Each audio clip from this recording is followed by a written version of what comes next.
Hello, everyone. My guest today is Dmitry Pavlov. He is a product leader on a mission to use technology to understand each other better. Over a decade of nose-to-tail experience in Silicon Valley, that's enabled Dmitry to hone a distinct data-driven vision and cultivate an aptitude for creating dramatic category growth. Before, he had prior leadership roles at ADP, Duda, Conduit, Wellsphere, and TiraWireless. Dmitry, are you ready to take us to the top? Let's go to Olympus Mons. All right, man. I love that. Stitched Insights. What's the company do, and what is the revenue model? How do you plan to make money?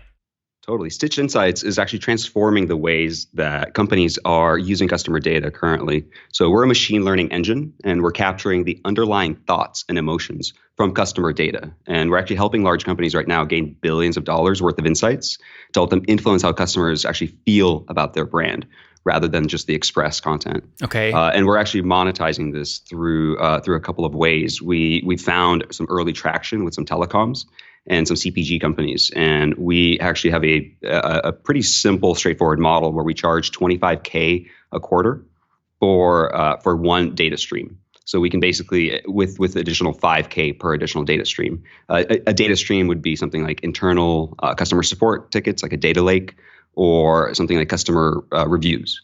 So we're actually an evolution kind of what NLP and sentiment analysis is. And our technology comes from actually a lab called the World Wellbeing Project at a University of Pennsylvania. And we can jump into that in a minute here. Yeah, no, I'd love to. You mentioned earlier, though, I want to understand how early are you? You said before the call you are really early. What are you doing today in terms of revenue per month? Totally. So we have a number of SOWs out right now with Fortune 100 and 500 folks. We've gone through some really, really solid early stage POCs with some of these guys, and they're now, expanding into pretty large pilots. We have some recurring MRR, but it's way south of where we need to be at this point. Yeah, we're aiming for 50K MRR within the next about 12 months or so. When will you hit like 10K? You think? 10K probably is coming right around the corner within the next quarter. I think we'll be able to do that. Okay. Yeah. So what, you're at like 4 or 5-ish right now, something like that? Yeah, it's around there. Yeah. By the way, every $100 million company today started at nothing per month. So this just means when I have you on in a year, I'll say, look, I had him when he had nothing. This is great. Oh yeah.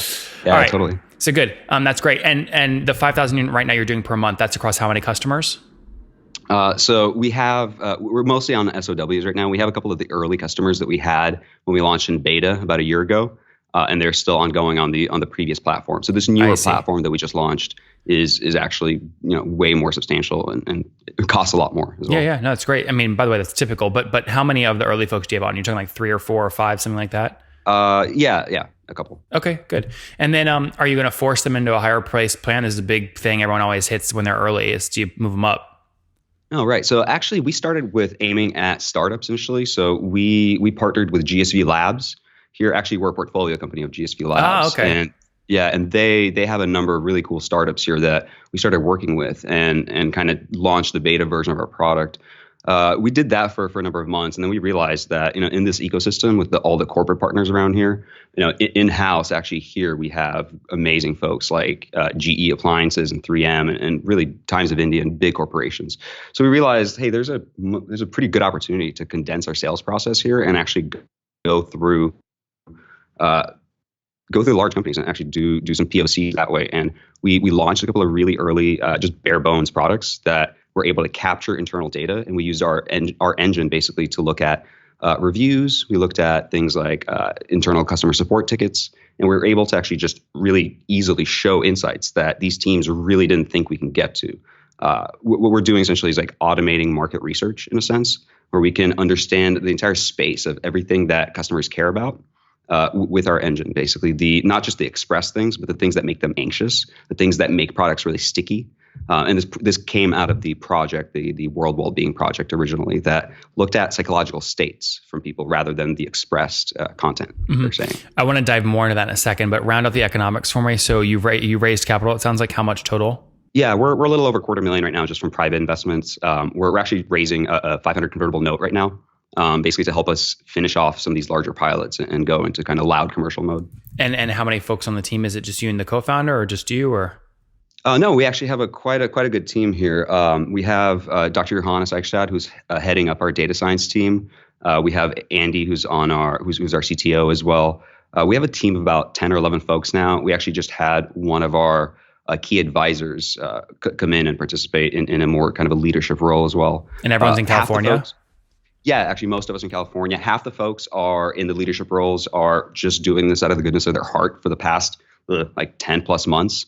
Some of the more entry level folks, some of the data scientists and engineers are on a salary. Okay, got it. But everyone in California there? Yeah, like 80 plus percent of us. We have, one of our folks is actually up in Peru right now, I think, or Machu Picchu, somewhere over there. Oh, cool. Fair. And this year is year one, or when did you launch the idea? Conceptually, we started working on this actually a couple of years ago. So Dr. Johannes and his team started the lab to develop this a number of years ago, over 4 years ago, and they've been developing this, and this is now peer reviewed on their end. And they've actually worked with the CDC and the UN to help identify health risks in third world regions.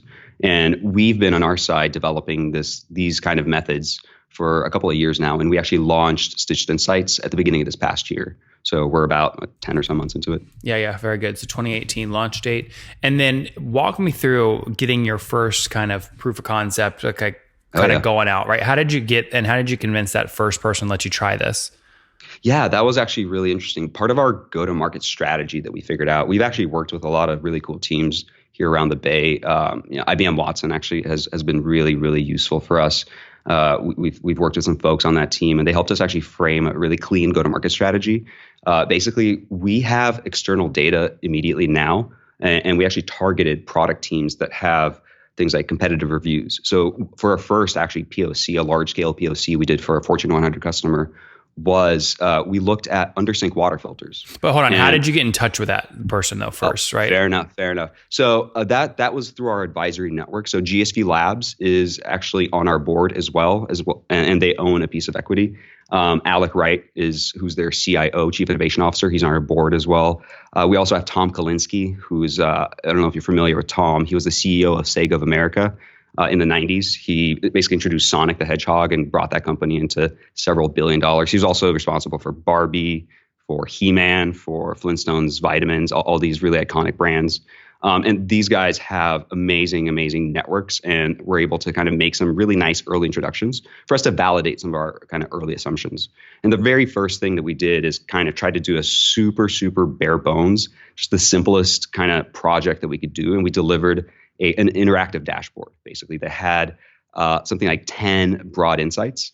And the team that we found was actually recommended to us through one of our advisors, basically. And we said, hey, what we can do is we can pull external reviews, a sample of about 12,000 reviews from Amazon, and we can go into that product team, the under-sink water filter team, and actually give them insights about their own customers that they didn't have. So what we're able to do is kind of like validate and replace. Mm-hmm. How are you getting? So part of this like feels like you strike me as someone that's extremely well-rounded, extremely well-educated. There's a kind of doctor component to this, right? So it feels very like official and to the point. But like dumb this down for me, make this extremely real. When you say like capture people's emotions, it sounds and feels very pie in the sky to me. Like give me a very practical example.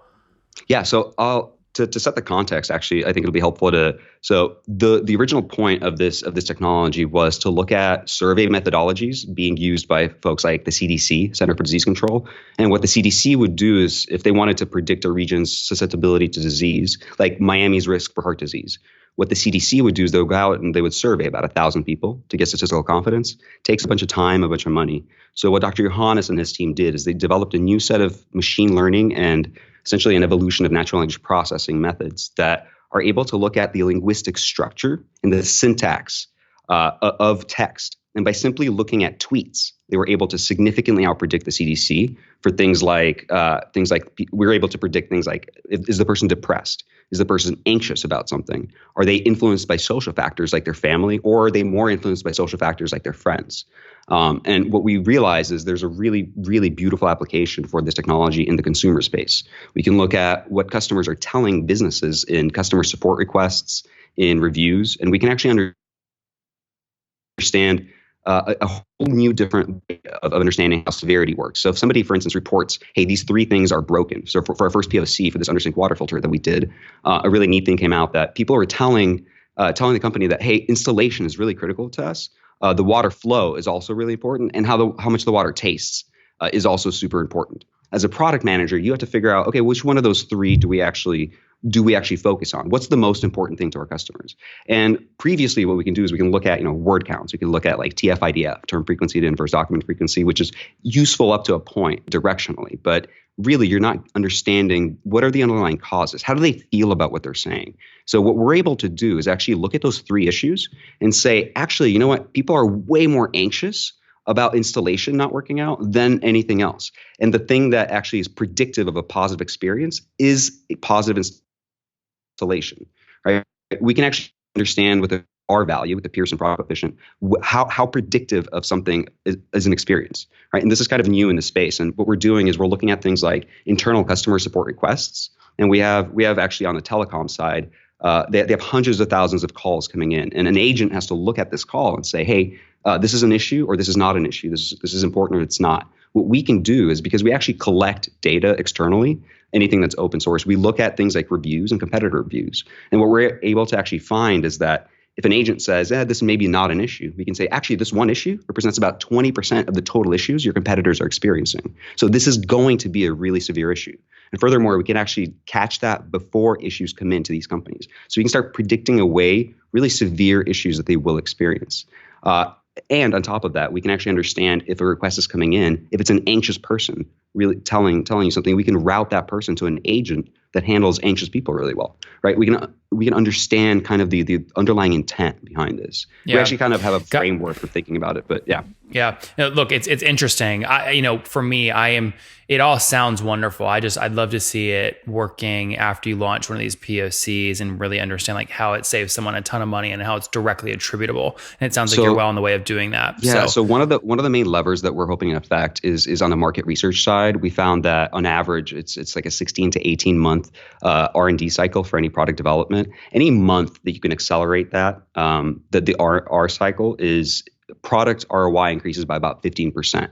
So what we're doing is actually automating a good chunk of this data because we have all this market research already, all this preliminary thing. So we've done things like creating automated SWOT analysis where we can actually understand the internal strengths and weaknesses compared to the external opportunities and threats of the entire market. And our engine picks this up automatically and it finds things that simply looking at frequencies and express things you couldn't understand. So that it's really quite unique. And this technology in and of itself is peer reviewed, which is pretty unique in the space as well. And our team is kind of the what you want kind of tackling this kind of problem. Yeah, very good. All right. Well, look, I hope you have it back on in a year. We'll see how things are going. For now, though, let's wrap up with the famous five. Number one, Dmitriy, what's your favorite business book?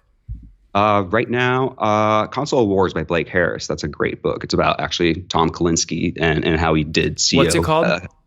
Console Wars. Console Wars? Console Wars by Blake Harris. It's a story of how Nintendo basically had 98% of the share in the market in the 90s. Now, under Tom's leadership, basically Sega came out victorious and gained billions in the US. It's really nice. Yeah. Number two, who's your favorite CEO or CEO you're studying? Well, fair enough. I'll stick with Tom Kalinske in this space. Number three, what's your favorite online tool for building a business? Online tool. I like Optimizely. I think that's a really powerful tool, especially for early stage companies. Number four, how many hours of sleep do you get every night? At least 7 to be fully functional. That's good. And what's your situation? Married, single, kids? Oh, no, single. Focusing on this thing until, yeah. Not married, no kids. And how old are you? I'm 30 or 31, one of those. 31, I think. Last question. What do you wish your 20-year-old self knew? Trust your brain, trust your instincts. Yeah. Those sometimes are very different, brain and instincts. Fair enough. Yeah, fair enough. Trust your gut. There you go. Brain. Trust your instincts, guys. Coming from Dmitriy, again, paired up with some research out of university, taking it and trying to understand and do sentiment analysis and really figure out how to drive attribution, whether it's decreasing your R&D cycle or something like that to drive real value into companies. Today, they're a team of 10 people based out there in California, launched the company in 2018. They're doing about $5,000 per month right now in revenue from a couple early customers. They raised about $250,000, currently raising another $500,000 on a convertible note. Dmitriy, thanks for taking us to the top. Yeah, man. Thank you for having me.